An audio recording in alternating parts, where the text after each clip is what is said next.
sawa tete tukwaniriza muganda ngolaba BMTV Africa tuliwa mu kibuga Rustenburg tukusazeeko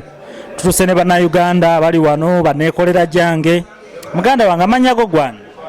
nze Bashir muwonge tulako mu kamera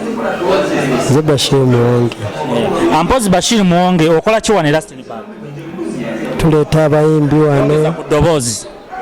abayimbi wano tuyigiriza emizannyo ng'okusamba omupiira okuzannya ebikonde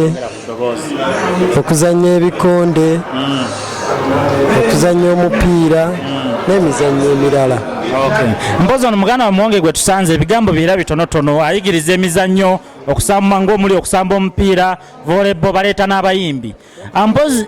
n'okuzannya ebikonde mpozi muganda wange nandyagadde okumanya buzibu ki bw'osanze mu mirimu egyo ng'omuli okuzannya ebikonde n'okuleeta abayimbi buzibu ki bw'osanga mu bizinesi? Obuzibu obuliwo bw'abasapoosa kuba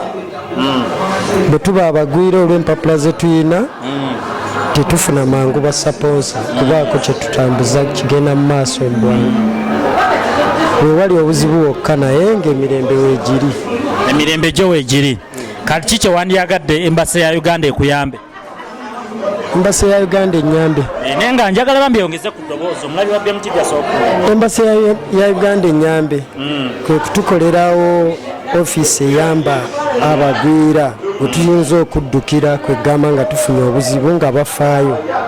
nga muganda singa ono gwe nalaba ku embasi nga mukyala mufeetu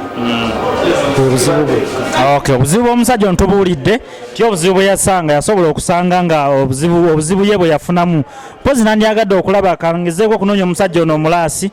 oba asobola okulaba nga ajja obadde akutumyako abantu bo tumirako abantu bo era ovaawo e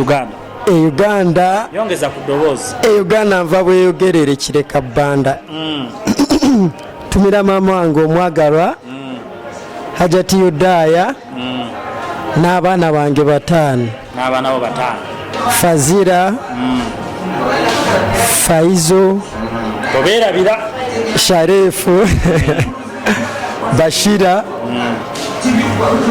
ne Zainab. Wana ate South Africa oyina abaana wasiinaawo abo bamala sewo awo bajja kumala mpozi zikangezeeko embeera y'obudde naye nga webale kulaba BMTV Africa njagala ogirabe nga ku YouTube otekamu BM then n'obukako ka Space TV n'obukako ka Space Africa n'olaba buli kimu kyonna kyetukola ne South Africa era osoogira ne mukazi wo ne muwala wo naye kwegala teyesitaza buli muntu yenna